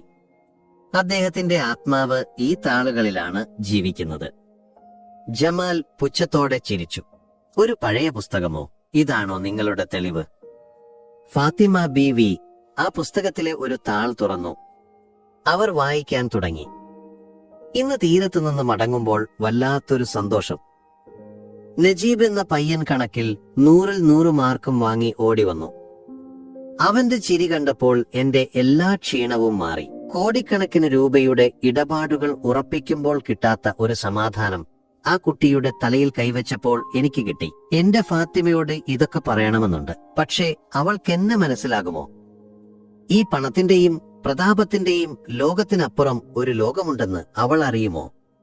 അവർ അടുത്ത താൾ മറിച്ചു. ജമാൽ ഇന്ന് പുതിയ കാർ വാങ്ങുന്നതിനെക്കുറിച്ച് സംസാരിച്ചു. അവൻ അറിയില്ലല്ലോ, ആ പണമുണ്ടെങ്കിൽ ആമിനയെപ്പോലെ എത്രയോ പെൺകുട്ടികൾക്ക് ഒരു ജീവിതം കിട്ടുമെന്ന്. എന്റെ പ്രാർത്ഥന ഒന്നു മാത്രമാണ്, എന്റെ മരണശേഷം ഈ നന്മയുടെ ഉറവ വറ്റിപ്പോകരുതേ. ഹാളിൽ സമ്പൂർണ്ണ നിശബ്ദത. ജമാലിന്റെ മുഖം വിളറി വെളുത്തു. മറ്റു ബന്ധുക്കൾ പരസ്പരം നോക്കി. ആർക്കും ഒന്നും പറയാനുണ്ടായിരുന്നില്ല. ഇബ്രാഹിം ഹാജിയുടെ ശബ്ദം ആ മുറിയിൽ മുഴങ്ങുന്നതുപോലെ അവർക്ക് തോന്നി. ഫാത്തിമ ബീവി പുസ്തകം മടക്കി. ഇതാണ് എന്റെ ഭർത്താവ്. നിങ്ങൾ കെട്ടിപ്പൊക്കിയ പ്രതാപത്തിന്റെ കോട്ടകൾക്ക് പുറത്ത് അദ്ദേഹം പണിത സ്നേഹത്തിന്റെ ഒരു ലോകം. ആ ലോകം അനാഥമാക്കാൻ ഞാൻ സമ്മതിക്കില്ല. അവർ ജമാലിന് നേരെ തിരിഞ്ഞു. ഇദ്ദേഹത്തിന്റെ സ്വത്തിൽ എനിക്കുള്ള ഓഹരി എനിക്ക് വേണം. അത് വിറ്റ് ഞാനൊരു ട്രസ്റ്റ് രൂപീകരിക്കും. Ibrahim Haji charitable trust. അദ്ദേഹത്തിന്റെ യഥാർത്ഥ സ്മാരകം അതാണ്, അല്ലാതെ നിങ്ങൾ പണിയാൻ പോകുന്ന കോൺക്രീറ്റ് കെട്ടിടങ്ങളല്ല. ആ വാക്കുകൾക്ക് മുന്നിൽ മറുപടി പറയാൻ ആർക്കും ധൈര്യമുണ്ടായിരുന്നില്ല. ഫാത്തിമ ബീവി ആ മുറിയിൽ നിന്ന് പുറത്തേക്ക് നടക്കുമ്പോൾ ഒരു യുദ്ധം ജയിച്ച പടയാളിയുടെ തലയെടുപ്പ് അവർക്കുണ്ടായിരുന്നു. അന്ന് വൈകുന്നേരം അവർ നജീബിനെ ഫോണിൽ വിളിച്ചു. നജീബ്, ഉമ്മ, അവൻ സ്നേഹത്തോടെ വിളിച്ചു. ആ വിളി കേട്ടപ്പോൾ ഫാത്തിമ ബീവിയുടെ കണ്ണുകൾ നിറഞ്ഞു. മോനെ, വല്ലിപ്പ തുടങ്ങിവെച്ചതൊന്നും ഇവിടെ അവസാനിക്കുന്നില്ല. നമ്മൾ അത് തുടരാൻ പോകുകയാണ്. അതിന് ചുക്കാൻ പിടിക്കാൻ എനിക്ക് നിന്നെ വേണം. നിന്റെ പഠിപ്പും മറ്റു കാര്യങ്ങളും ഇനി എന്റെ ഉത്തരവാദിത്തമാണ്. നീ പഠിച്ച് വലിയ ആളാകണം. എന്നിട്ട് നമുക്ക് ഒരുമിച്ച് ഈ ലോകത്തെ മുന്നോട്ട് കൊണ്ടുപോകണം. ഫോണിന്റെ അങ്ങേ തലക്കൽ നജീബിന്റെ തേങ്ങൽ അവർക്ക് കേൾക്കാമായിരുന്നു. അത് ദുഃഖത്തിന്റെയല്ല, സന്തോഷത്തിന്റെ കണ്ണുനീരായിരുന്നു. ഒരു പുതിയ ദൗത്യം ഏറ്റെടുത്തതിന്റെ, ഒരു വലിയ സ്നേഹം തിരികെ കിട്ടിയതിന്റെ ആനന്ദ കണ്ണീർ. ഭർത്താവിന്റെ സ്നേഹം മരിച്ചിരുന്നില്ല. അത് ഒരു തലമുറയിൽ നിന്ന് മറ്റൊന്നിലേക്ക് അർഹതപ്പെട്ട കൈകളിലേക്ക് കൈമാറ്റം ചെയ്യപ്പെടുകയായിരുന്നു. ഒരു പുതിയ തുടക്കത്തിനായി ആ തറവാട് സാക്ഷ്യം വഹിച്ചു. തറവാട്ടിലെ ആ വിചാരണയ്ക്ക് ശേഷം ഫാത്തിമ ബീവിയുടെ ജീവിതത്തിൽ ഒരു പുതിയ അധ്യായം തുറക്കുകയായിരുന്നു. ജമാലും മറ്റു ബന്ധുക്കളും എളുപ്പത്തിൽ വഴങ്ങിക്കൊടുത്തില്ല. സ്വത്തുഭാഗം വെക്കുന്നതിനെ ചൊല്ലി അവർ ഒരുപാട് നിയമപ്രശ്നങ്ങൾ ഉണ്ടാക്കി. ഇബ്രാഹിം ഹാജിയുടെ പ്രശസ്തിയെയും കുടുംബത്തിന്റെ മഹിമയെയും അവർ ഒരു പരിചയായി ഉപയോഗിച്ചു. പക്ഷെ ഇപ്പോൾ ഫാത്തിമ ബീവി പഴയയാളായിരുന്നില്ല. അവരുടെ കയ്യിൽ ഭർത്താവിന്റെ നന്മയുടെ തെളിവുണ്ടായിരുന്നു. ഹൃദയത്തിൽ ആ നന്മ തുടരാനുള്ള ഉറച്ച തീരുമാനവും. നല്ലൊരു വക്കീലിന്റെ സഹായത്തോടെ അവർ നിയമപരമായി നീങ്ങി. ഭർത്താവിന്റെ സ്വത്തിൽ തനിക്കുള്ള ന്യായമായ ഓഹരി അവർ നേടിയെടുത്തു. ആ വലിയ തറവാടും അതിനോട് ചേർന്ന പറമ്പും വിറ്റുകിട്ടിയ പണം കൊണ്ട് അവർ ഇബ്രാഹിം ഹാജി ചാരിറ്റബിൾ ട്രസ്റ്റ് എന്ന പേരിൽ ഒരു സ്ഥാപനത്തിന് രൂപം നൽകി. ഫാത്തിമ ബീവി ആ വലിയ തറവാട് ഉപേക്ഷിച്ച് പട്ടണത്തിൽ ഒരു ചെറിയ വീട്ടിലേക്ക് താമസം മാറി. നജീബിന്റെ പഠന സൗകര്യത്തിനായി അവന്റെ കുടുംബത്തെയും അവർ അങ്ങോട്ടേക്ക് കൊണ്ടുവന്നു. റുഗിയയ്ക്ക് ആ വീട്ടിൽ ഒരു അമ്മയുടെ സ്ഥാനമായിരുന്നു. നജീബിന്റെ ജീവിതം കോർഡിനേറ്റുകൾ മാറിയ ഒരു പുതിയ ഗ്രാഫ് പോലെയായി. പകൽ സമയങ്ങളിൽ അവൻ കോളേജിൽ പോയി. വൈകുന്നേരങ്ങളിൽ അവൻ ഫാത്തിമ ബീവിയുടെ വലംകൈയായി ട്രസ്റ്റിന്റെ കാര്യങ്ങൾ നോക്കി. കീറിപ്പറിഞ്ഞ വസ്ത്രം ധരിച്ച് ഖബറിടത്തിൽ കരഞ്ഞിരുന്ന ആ പയ്യനല്ലായിരുന്നു അവനിപ്പോൾ. നല്ല വസ്ത്രം ധരിച്ച് ആത്മവിശ്വാസത്തോടെ സംസാരിക്കുന്ന, ഉത്തരവാദിത്ത ബോധമുള്ള ഒരു ചെറുപ്പക്കാരനായി അവൻ വളർന്നു. അവൻ തീരദേശത്തെ ഓരോ വീട്ടിലും കയറിയിറങ്ങി. അർഹരായവരെ കണ്ടെത്തി. അവരുടെ ആവശ്യങ്ങൾ ഒരു റിപ്പോർട്ടാക്കി ഫാത്തിമ ബീവിക്ക് മുന്നിൽ അവതരിപ്പിച്ചു. ഫാത്തിമ ബീവിയുടെ ജീവിതവും മാറി. വില കൂടിയ സാരികളും ആഭരണങ്ങളും അലമാരയുടെ ഒരു കോണിൽ ഒതുങ്ങി. അവർ സാധാരണ കോട്ടൺ സാരികൾ ഉടുത്ത് തീരദേശ ഗ്രാമങ്ങളിലേക്ക് യാത്ര ചെയ്തു. ഇപ്പോൾ വില കൂടിയ കാറിലല്ല, ട്രസ്റ്റിന്റെ ഒരു ചെറിയ ജീപ്പിൽ. അവിടുത്തെ അമ്മമാർക്ക് അവർ ഫാത്തിമ ഉമ്മയായി. അവർ ഓരോ വീട്ടിലെയും വിശേഷങ്ങൾ ചോദിച്ചറിഞ്ഞു, കുട്ടികളെ ലാളിച്ചു, അവരുടെ പ്രശ്നങ്ങൾക്ക് ചെവി കൊടുത്തു. പണവും പ്രതാപവും നൽകിയിരുന്നില്ലാത്ത ഒരു സമാധാനവും സന്തോഷവും ആ പാവപ്പെട്ടവരുടെ സ്നേഹത്തിൽ നിന്ന് അവർ അനുഭവിച്ചറിഞ്ഞു. ട്രസ്റ്റിന്റെ പ്രവർത്തനങ്ങൾ പതിയെ ഫലം കണ്ടു തുടങ്ങി. പഠനം നിർത്തേണ്ടി വരുമായിരുന്ന പല കുട്ടികളും വീണ്ടും സ്കൂളിൽ പോയി തുടങ്ങി. സ്ത്രീകൾക്കായി തയ്യൽ യൂണിറ്റുകൾ ആരംഭിച്ചു. ചെറുപ്പക്കാർക്ക് ചെറിയ കച്ചവടങ്ങൾ തുടങ്ങാൻ പലിശരഹിത വായ്പകൾ നൽകി. ഇബ്രാഹിം ഹാജി ഒറ്റയ്ക്ക് കൊളുത്തിവെച്ച ആ വിളക്ക് ഇപ്പോൾ ഒരു വലിയ ദീപശിഖയായി ആ ഗ്രാമത്തെ മുഴുവൻ പ്രകാശപൂരിതമാക്കുകയായിരുന്നു. ഒരു വർഷം കടന്നുപോയി. ഇബ്രാഹിം ഹാജിയുടെ 2ാം ചരമവാർഷിക ദിനം. അന്ന് രാവിലെ ആ ഖബർസ്ഥാനിലേക്ക് 2 ജോഡി കാൽപ്പാടുകൾ നടന്നെടുത്തു. ഒന്ന് ഇപ്പോൾ മുഖത്ത് പ്രതാപത്തിന്റെ ഗൗരവമില്ലാതെ സ്നേഹത്തിന്റെ ശാന്തത നിറഞ്ഞ ഫാത്തിമ ബീവിയുടേതായിരുന്നു. മറ്റൊന്ന് കോളേജ് വിദ്യാർത്ഥിയുടെ ഗൗരവവും പക്വതയും നിറഞ്ഞ നജീബിന്റേതായിരുന്നു. അവർ 2 പേരും ആ ഖബറിനരികിൽ നിന്നു കുറച്ചുനേരം മൗനമായി പ്രാർത്ഥിച്ചു. നജീബ് മെല്ലെ പറഞ്ഞു, ഉമ്മ, നമ്മുടെ ട്രസ്റ്റിന്റെ സഹായത്തോടെ പഠിച്ച 5 കുട്ടികൾക്ക് ഈ വർഷം SSLCയിൽ ഫുൾ A+ കിട്ടി. ഫാത്തിമ ബീവി പുഞ്ചിരിച്ചു. വല്യുപ്പയുടെ ആത്മാവ് ഇപ്പോൾ ഒരുപാട് സന്തോഷിക്കുന്നുണ്ടാകും. അവർ ആ ഖബറിലെ പച്ചപ്പുല്ലിനെ തലോടി. നിങ്ങൾ തുടങ്ങിവെച്ചതൊന്നും അവസാനിച്ചിട്ടില്ല ഇക്ക. അതൊരു വലിയ പുഴയായി ഒഴുകുകയാണ്. നിങ്ങൾ ആഗ്രഹിച്ചതുപോലെ നിങ്ങളുടെ വലത് കൈ കൊടുത്തത് ഇടത് കൈ അറിയുന്നില്ലായിരിക്കാം.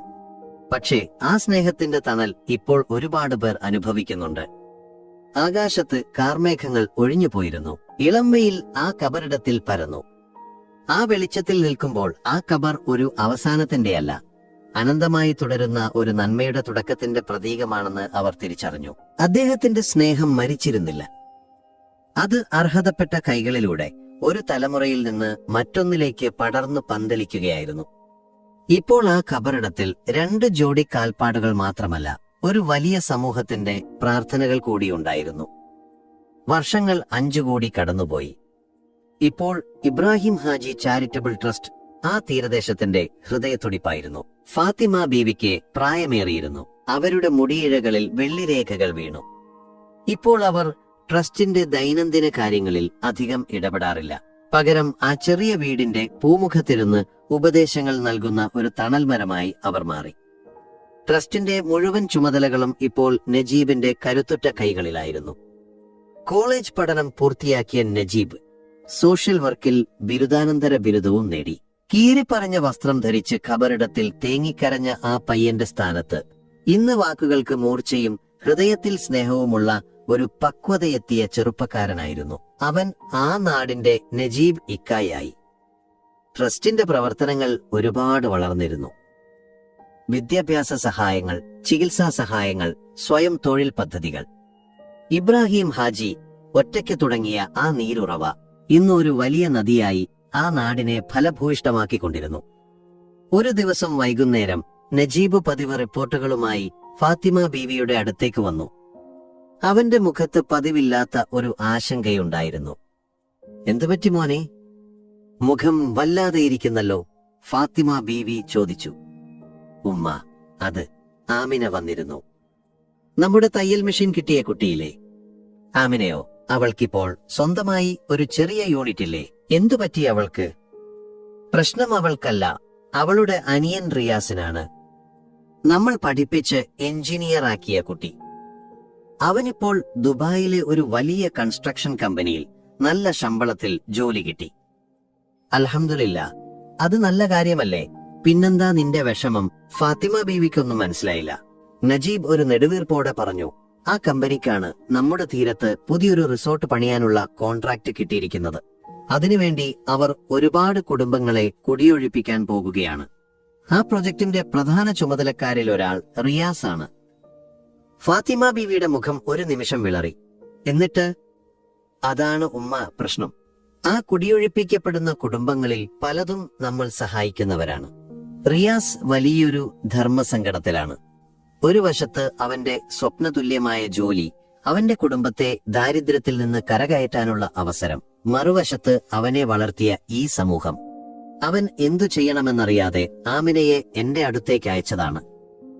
ഫാത്തിമ ബീവി കുറച്ചുനേരം കണ്ണുകളടച്ച് നിശബ്ദയായിരുന്നു. ഭർത്താവിന്റെ പഴയ ഡയറിയിലെ വരികൾ അവരുടെ മനസ്സിലൂടെ കടന്നുപോയി.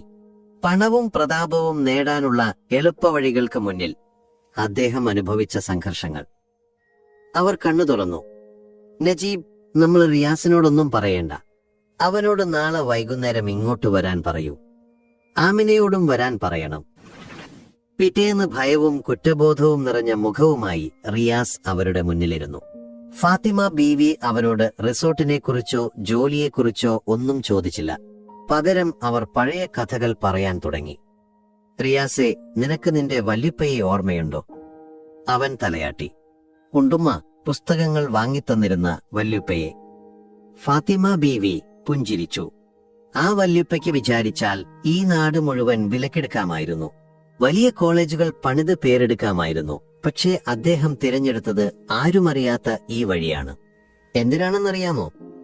റിയാസ് ആകാംക്ഷയോടെ അവരെ നോക്കി. കാരണം കെട്ടിടങ്ങൾ ഉണ്ടാക്കുന്നതിനേക്കാൾ വലുതാണ് മനുഷ്യരെ ഉണ്ടാക്കുന്നത് എന്ന് അദ്ദേഹം വിശ്വസിച്ചു. പണം കൊണ്ട് നേടുന്ന പ്രശസ്തിക്ക് ഒരു ദിവസത്തെ ആയുസ്സേയുള്ളൂ. പക്ഷേ സ്നേഹം കൊണ്ട് നേടുന്ന സ്ഥാനത്തിന് മരണശേഷവും ആയുസ്സുണ്ടാകും. അവർ നജീബിനെ നോക്കി. ഈ ഇരിക്കുന്ന നജീബ് എന്റെ ഭർത്താവിന്റെ ഏറ്റവും വലിയ സമ്പാദ്യമാണ്. നീയൊക്കെയാണ് അദ്ദേഹത്തിന്റെ ലാഭം. ആ ലാഭം നഷ്ടപ്പെടുത്തി ഒരു കച്ചവടത്തിനും അദ്ദേഹം തയ്യാറാകുമായിരുന്നില്ല. അവരൊന്നും ഉപദേശിച്ചില്ല, ഒന്നിനും നിർബന്ധിച്ചില്ല. അവർ ഒരു വിളക്ക് കൊളുത്തി അവന്റെ മുന്നിൽ വയ്ക്കുക മാത്രം ചെയ്തു. ഏത് വഴി തിരഞ്ഞെടുക്കണമെന്ന് അവനാണ് തീരുമാനിക്കേണ്ടത്.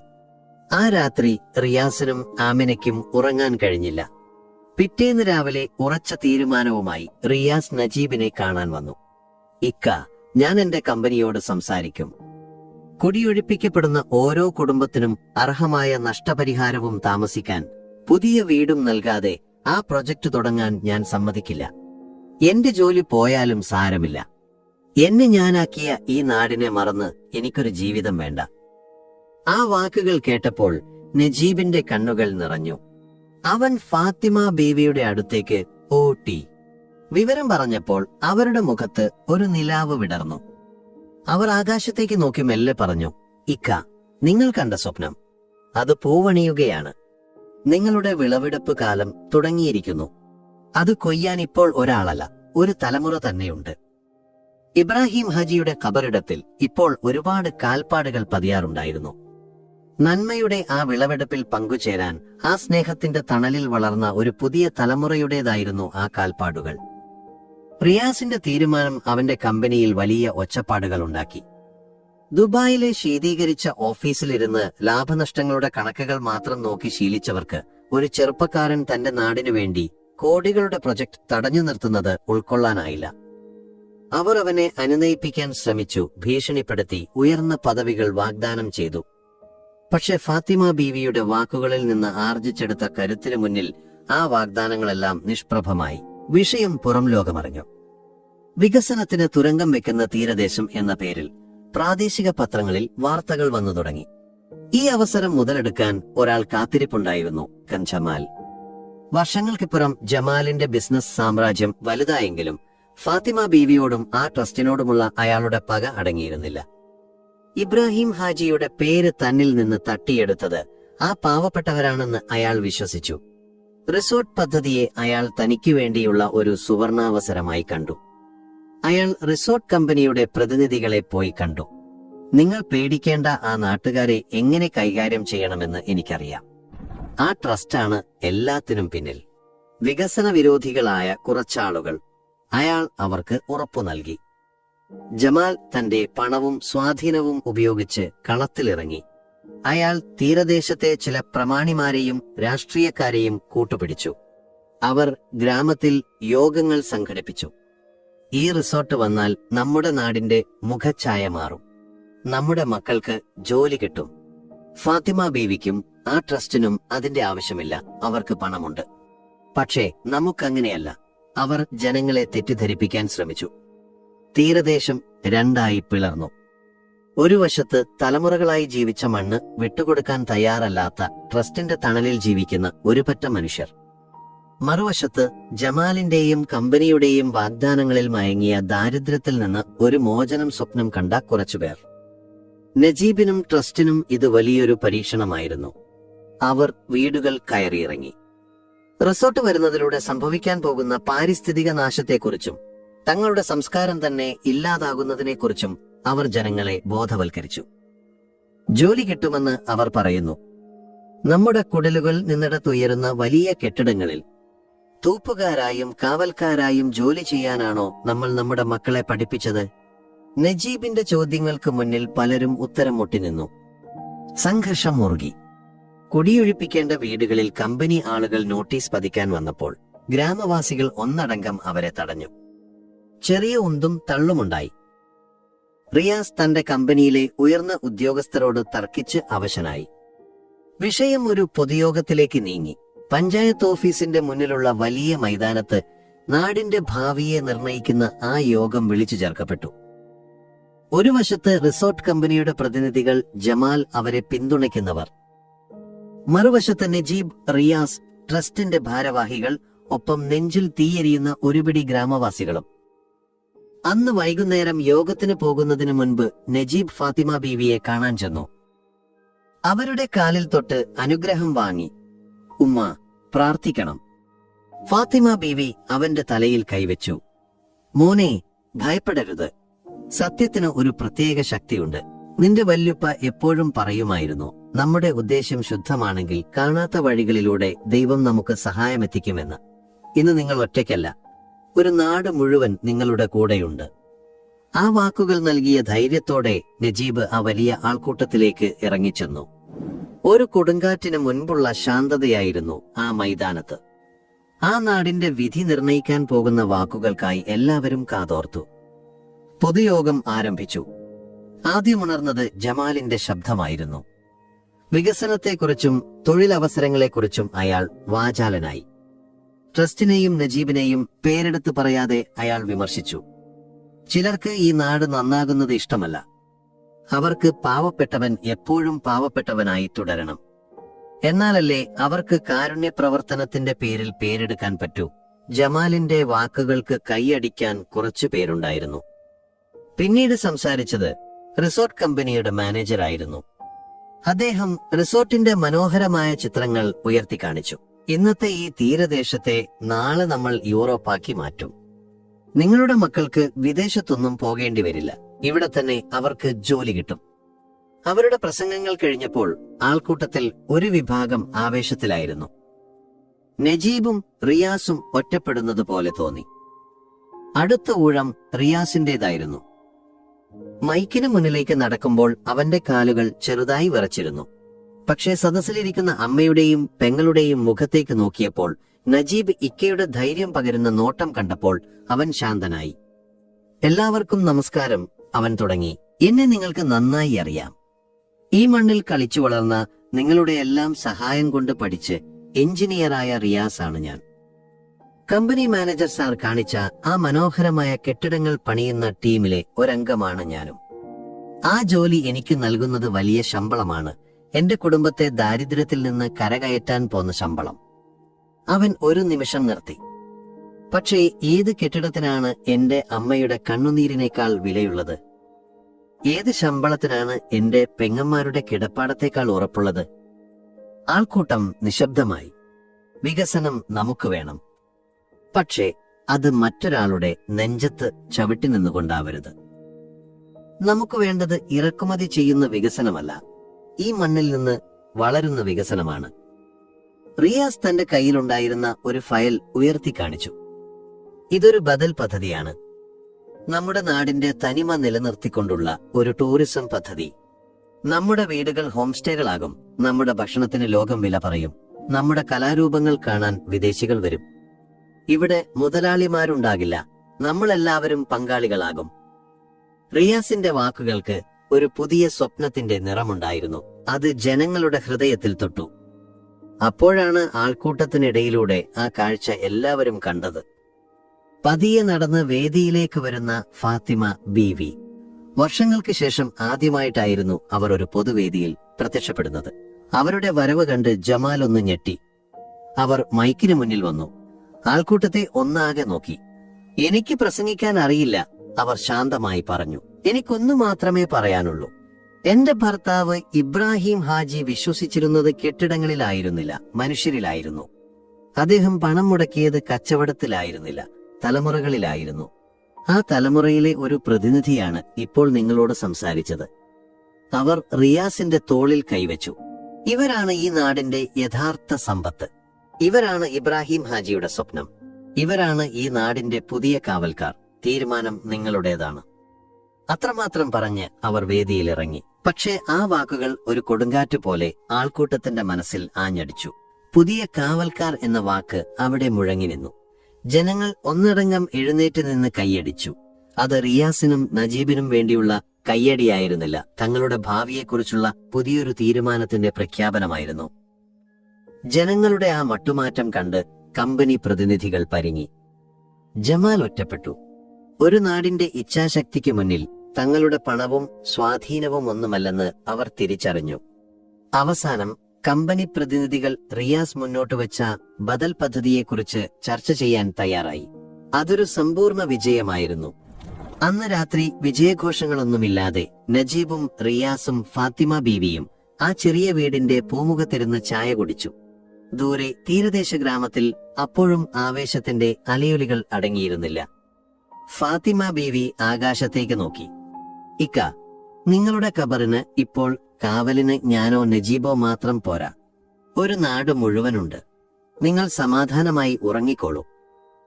ഇബ്രാഹിം ഹാജിയുടെ ഖബറിടത്തിൽ അപ്പോഴും ഇളംകാറ്റ് വീശുന്നുണ്ടായിരുന്നു. ആ കാറ്റിന് ഇപ്പോൾ ഒരു തലമുറയുടെ വിജയത്തിന്റെ ഗന്ധമുണ്ടായിരുന്നു. ഫാത്തിമ ബീവിയുടെ വാക്കുകൾ ആ ജനസഞ്ചയത്തിന്റെ ഹൃദയത്തിലാണ് ചെന്ന് തറച്ചത്. അതുവരെ നിന്നിരുന്ന മൗനം ഒരു ഗർജനമായി മാറി. ആളുകൾ ഒന്നടങ്കം റിയാസിന്റെ ബദൽ പദ്ധതിക്ക് പിന്തുണ പ്രഖ്യാപിച്ചു. ഞങ്ങൾക്ക് വേണ്ടത് ഞങ്ങളുടെ വികസനം, കമ്പനി വികസനം പുറത്തു മതി എന്ന മുദ്രാവാക്യങ്ങൾ ആകാശത്തിൽ മുഴങ്ങി. ജനങ്ങളുടെ ഇച്ഛാശക്തിക്ക് മുന്നിൽ പിടിച്ചു നിൽക്കാനാവില്ലെന്ന് ജമാലിനും കമ്പനി പ്രതിനിധികൾക്കും മനസ്സിലായി. ജമാൽ അപമാനിതനായി ആൾക്കൂട്ടത്തിനിടയിലൂടെ പുറത്തേക്ക് പോയി. അയാളുടെ മുഖത്ത് പകയും നിരാശയുമുണ്ടായിരുന്നു. കമ്പനി മാനേജർ സ്ഥിതിഗതികൾ കൈവിട്ടുപോയെന്ന് മനസ്സിലാക്കി ബദൽ പദ്ധതിയെക്കുറിച്ച് ചർച്ച ചെയ്യാമെന്ന് സമ്മതിച്ച് തടിയൂരി. അതൊരു വിജയമായിരുന്നു, ഒരു നാടിന്റെ ഒന്നടങ്കമുള്ള വിജയം. അന്ന് രാത്രി ആ തീരദേശ ഗ്രാമം ഉറങ്ങിയില്ല. അവർ ആ വിജയം ആഘോഷിച്ചു. പടക്കം പൊട്ടിച്ചും മധുരം നൽകിയും അവർ തങ്ങളുടെ ഐക്യം ഊട്ടിയുറപ്പിച്ചു. ഇത് വെറുമൊരു കമ്പനിക്കെതിരെയുള്ള വിജയമായിരുന്നില്ല, തങ്ങളുടെ നിലനിൽപ്പിനും സംസ്കാരത്തിനും വേണ്ടിയുള്ള പോരാട്ടത്തിന്റെ വിജയമായിരുന്നു. ആ ആഘോഷങ്ങൾക്കിടയിലും നജീബും റിയാസും തിരക്കിലായിരുന്നു. അവർ ഗ്രാമത്തിലെ പ്രായമായവരെയും യുവാക്കളെയും ഒരുമിച്ചിരുത്തി. ബദൽ പദ്ധതിയുടെ ഓരോ വിശദാംശങ്ങളും ചർച്ച ചെയ്തു. ഓരോരുത്തരുടെയും അഭിപ്രായങ്ങൾ കേട്ടു. ആ രാത്രിയിൽ ആ ഗ്രാമത്തിൽ പുതിയൊരു നേതൃത്വം ഉദയം ചെയ്യുകയായിരുന്നു. ഫാത്തിമ ബീവി പറഞ്ഞ പുതിയ കാവൽക്കാർ തങ്ങളുടെ ഉത്തരവാദിത്തം ഏറ്റെടുക്കുകയായിരുന്നു. ദിവസങ്ങൾക്കുള്ളിൽ റിയാസിന്റെ നേതൃത്വത്തിൽ വിദഗ്ധരുടെ സഹായത്തോടെ ഒരു വിശദമായ പ്രോജക്ട് റിപ്പോർട്ട് തയ്യാറാക്കി. അത് പഞ്ചായത്തിലും സർക്കാരിലും സമർപ്പിച്ചു. ഒരു നാടിന്റെ കൂട്ടായ പരിശ്രമത്തിന് മുന്നിൽ നിയമത്തിന്റെ വാതിലുകൾ തുറന്നു. സർക്കാർ ആ പദ്ധതിക്ക് എല്ലാ പിന്തുണയും വാഗ്ദാനം ചെയ്തു. ഫാത്തിമ ബീവി തന്റെ ചെറിയ വീട്ടിലിരുന്ന് ഇതെല്ലാം സന്തോഷത്തോടെയും അഭിമാനത്തോടെയും അറിഞ്ഞുകൊണ്ടിരുന്നു. അദ്ദേഹത്തിന്റെ പൈതൃകം തുടരുക മാത്രമല്ല, അത് കാലത്തിനനുസരിച്ച് പുതിയ രൂപം പ്രാപിച്ച് കൂടുതൽ ശക്തമാവുകയായിരുന്നു. ഒരു ദിവസം വൈകുന്നേരം നജീബും റിയാസും ഒരു സന്തോഷ വാർത്തയുമായി അവരുടെ അടുത്തേക്ക് വന്നു. ഗ്രാമവാസികളുടെയും സർക്കാരിന്റെയും സഹകരണത്തോടെ രൂപീകരിക്കുന്ന പുതിയ തീരദേശം ടൂറിസം സഹകരണ സംഘത്തിന്റെ രജിസ്ട്രേഷൻ പൂർത്തിയായി. അതിന്റെ പ്രസിഡന്റായി ഗ്രാമം തിരഞ്ഞെടുത്തത് നജീബിനെയായിരുന്നു. ഫാത്തിമ ബീവി നിറഞ്ഞ കണ്ണുകളോടെ അവരെ നോക്കി. നിന്റെ വല്യപ്പയുടെ ഒരു സ്വപ്നമായിരുന്നു ഇത്. അധികാരം കുറച്ചുപേരുടെ കയ്യിൽ ഒതുങ്ങാതെ എല്ലാവരും പങ്കാളികളാകുന്ന ഒരു സമൂഹം. ഇന്ന് നിങ്ങളത് യാഥാർത്ഥ്യമാക്കിയിരിക്കുന്നു. അവർ ഇബ്രാഹിം ഹാജിയുടെ പഴയ ഡയറി എടുത്ത് അവർക്ക് നേരെ നീട്ടി. ഇത് നിങ്ങൾ സൂക്ഷിക്കണം. നാളെ ഈ വഴിയിൽ എപ്പോഴെങ്കിലും തളർന്നു പോയാൽ ഈ താളുകൾ നിങ്ങൾക്ക് വഴികാട്ടും. ഇത് വെറുമൊരു പുസ്തകമല്ല, ഒരു വലിയ മനുഷ്യന്റെ ഹൃദയമാണ്. ആ ഡയറി ഏറ്റുവാങ്ങുമ്പോൾ ഒരു വലിയ പൈതൃകമാണ് തങ്ങൾ ഏറ്റുവാങ്ങുന്നതെന്ന് നജീബിനും റിയാസിനും അറിയാമായിരുന്നു. പുതിയൊരു പ്രഭാതത്തിലേക്ക് ആ നാടിനെ നയിക്കാനുള്ള ദൗത്യം അവർ ഔദ്യോഗികമായി ഏറ്റെടുക്കുകയായിരുന്നു. കാലം വീണ്ടും മുന്നോട്ട് കുതിച്ചു. 3 വർഷങ്ങൾക്കിപ്പുറം ആ തീരദേശ ഗ്രാമത്തിന്റെ മുഖം തന്നെ മാറിയിരുന്നു. പക്ഷേ അത് കോൺക്രീറ്റ് കെട്ടിടങ്ങൾ കൊണ്ടുള്ള മാറ്റമായിരുന്നില്ല. തനിമയും സംസ്കാരവും നിലനിർത്തിക്കൊണ്ടുള്ള ഒരു ഹരിത വിപ്ലവമായിരുന്നു അത്. തീരദേശം ടൂറിസം പദ്ധതി ഒരു വലിയ വിജയമായി. സഞ്ചാരികൾ അങ്ങോട്ടേക്ക് ഒഴുകിയെത്തി. അവർക്ക് താമസിക്കാൻ വലിയ ഹോട്ടലുകൾ ഉണ്ടായിരുന്നില്ല. പകരം ഓലമേഞ്ഞ എന്നാൽ എല്ലാ സൗകര്യങ്ങളോടും കൂടിയ ഹോം സ്റ്റേകൾ. ഗ്രാമത്തിലെ അമ്മമാരുണ്ടാക്കുന്ന തനത് വിഭവങ്ങൾ കഴിക്കാൻ അവർ തിരക്കുകൂട്ടി. കടപ്പുറത്ത് യുവാക്കൾ നാടൻ കലാരൂപങ്ങൾ അവതരിപ്പിച്ചു. മാലിന്യം നിക്ഷേപിക്കാൻ പോലും ഒരിടം കാണാത്ത വൃത്തിയും പച്ചപ്പും നിറഞ്ഞ ഒരു മാതൃകാ ഗ്രാമമായി അത് മാറി. പണ്ട് നഗരങ്ങളിലേക്ക് തൊഴിൽ തേടിപ്പോയിരുന്ന ചെറുപ്പക്കാർ ഗ്രാമത്തിൽ തന്നെ തിരിച്ചെത്തി. അവർ ടൂറിസ്റ്റ് ഗൈഡുകളായും കരകൗശല വസ്തുക്കൾ ഉണ്ടാക്കുന്നവരായും ഹോം സ്റ്റേകൾ നടത്തുന്നവരായും മാറി. ഓരോ വീട്ടിലും വരുമാനമെത്തി. ഓരോ മുഖത്തും സന്തോഷവും സംതൃപ്തിയും നിറഞ്ഞു. ഒരു ഞായറാഴ്ച രാവിലെ ഗ്രാമത്തിലെ വലിയ ആൽമരത്തിന്റെ ചുവട്ടിലിരുന്ന് നജീബ് ഒരു പറ്റം കുട്ടികൾക്ക് ക്ലാസ് എടുക്കുകയായിരുന്നു. അവൻ അവരെ പഠിപ്പിച്ചത് പുസ്തകത്തിലെ പാഠങ്ങൾ മാത്രമായിരുന്നില്ല, നാടിനെ സ്നേഹിക്കാനും മനുഷ്യരെ ബഹുമാനിക്കാനും പ്രകൃതിയെ സംരക്ഷിക്കാനുമായിരുന്നു. ആ കാഴ്ച കണ്ടപ്പോൾ വർഷങ്ങൾക്ക് മുൻപ് ഇബ്രാഹിം ഹാജി ചെയ്തിരുന്നതും ഇതുതന്നെയായിരുന്നുവെന്ന് ഗ്രാമത്തിലെ പ്രായമായവർ ഓർത്തു. അതേസമയം ഫാത്തിമ ബീവി തന്റെ വീടിന്റെ പൂമുഖത്തെ ചാരുകസേരയിലിരുന്ന് പത്രം വായിക്കുകയായിരുന്നു. അവരുടെ കണ്ണുകൾക്ക് ഇപ്പോൾ പഴയ തെളിച്ചമില്ല. ശരീരത്തിന് ക്ഷീണമുണ്ട്. പക്ഷേ മുഖത്ത് പൂർണ്ണ സംതൃപ്തിയുടെ പ്രകാശമുണ്ട്. അപ്പോഴാണ് മുറ്റത്തൊരു കാർ വന്നു നിന്നത്. അതിൽ നിന്നിറങ്ങിയത് ജമാലായിരുന്നു. വർഷങ്ങൾക്ക് ശേഷം ആദ്യമായിട്ടാണ് അയാൾ വരുന്നത്. ബിസിനസ്സിലെ തകർച്ചയും പൊതുയോഗത്തിലെ പരാജയവും അയാളെ തളർത്തിയിരുന്നു. ഇപ്പോൾ ആ പഴയ പ്രതാപമൊന്നുമില്ല. അയാൾ വിറയ്ക്കുന്ന കാലടികളോടെ ഫാത്തിമ ബീവിയുടെ അടുത്തേക്ക് വന്നു. ഇത്ത, എനിക്ക് മാപ്പ് തരണം. ഞാൻ ചെയ്തത് വലിയ തെറ്റായിരുന്നു.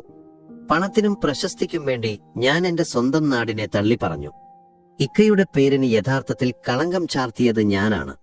അയാളുടെ കണ്ണുകൾ നിറഞ്ഞിരുന്നു. ഫാത്തിമ ബീവി ശാന്തമായി പുഞ്ചിരിച്ചു. കഴിഞ്ഞത് കഴിഞ്ഞു ജമാലെ. തെറ്റു മനസ്സിലാക്കുന്നതാണ് ഏറ്റവും വലിയ ശരി. നീ ആ ഗ്രാമത്തിലേക്ക് ഒന്ന് പോയി നോക്കൂ. അവിടെ നിന്റെ സഹായം ആവശ്യമുള്ള ഒരുപാട് പേരുണ്ടാകും. പ്രായശ്ചിത്തം ചെയ്യാൻ കിട്ടുന്ന ഒരവസരവും പാഴാക്കരുത്. ജമാൽ നിറഞ്ഞ കണ്ണുകളോടെ തിരിച്ചുപോയി. അന്ന് വൈകുന്നേരം നജീബ് ഫാത്തിമ ബീവിയെ കാണാൻ വന്നു. അവന്റെ കൂടെ 4 വയസ്സുള്ള ഒരു കുട്ടിയുമുണ്ടായിരുന്നു. ഉമ്മ, ഇത് ഇബ്രാഹിം. അവൻ തന്റെ മകനെ പരിചയപ്പെടുത്തി. ആ പേര് കേട്ടതും ഫാത്തിമ ബീവിയുടെ വാത്സല്യം അണപൊട്ടിയൊഴുകി. അവർ ആ കുട്ടിയെ എടുത്ത് മടിയിലിരുത്തി. കുഞ്ഞ് ഇബ്രാഹിം അവരുടെ വെള്ളിമുടിയിൽ പിടിച്ചു വലിച്ചു കളിച്ചു. നജീബ് പറഞ്ഞു, ഉമ്മ, നമ്മുടെ ടൂറിസം പദ്ധതിയുടെ ലാഭം കൊണ്ട് നമ്മൾ ഗ്രാമത്തിൽ ഒരു പുതിയ സ്കൂൾ പണിയുകയാണ്. അതിന് നമ്മൾ പേരിട്ടു ഇബ്രാഹിം ഹാജി മെമ്മോറിയൽ സ്കൂൾ. ഫാത്തിമ ബീവി ഒന്നും മിണ്ടിയില്ല. അവരുടെ കണ്ണുകൾ നിറഞ്ഞൊഴുകി. അവർ ഒരു കൈയിൽ കൊച്ചുമകനെയും മറുകൈയിൽ ഭിത്തിയിൽ തൂക്കിയിരുന്ന ഇബ്രാഹിം ഹാജിയുടെ ഫോട്ടോയെയും മാറി മാറി നോക്കി. പൈതൃകം, അത് മരിക്കുന്നില്ല. അത് വേരുകളിൽ നിന്ന് വേരുകളിലേക്ക് പടരുകയാണ്. ഇബ്രാഹിം ഹാജിയുടെ ഖബർ ഇപ്പോൾ ഒരു ഓർമ്മ മാത്രമല്ല, ഒരു തലമുറയുടെ മുഴുവൻ ഊർജ കേന്ദ്രമാണ്. ആ ഖബറിന് കാവലിരിക്കാൻ ഇപ്പോൾ ഒരു പ്രതാപിയായ സ്ത്രീയോ ഒരു പാവപ്പെട്ട ചെറുപ്പക്കാരനോ വേണ്ട. ആ നാട് മുഴുവൻ, അവരുടെ സ്നേഹം മുഴുവൻ അതിന് കാവലായി എന്നുമുണ്ടാകും.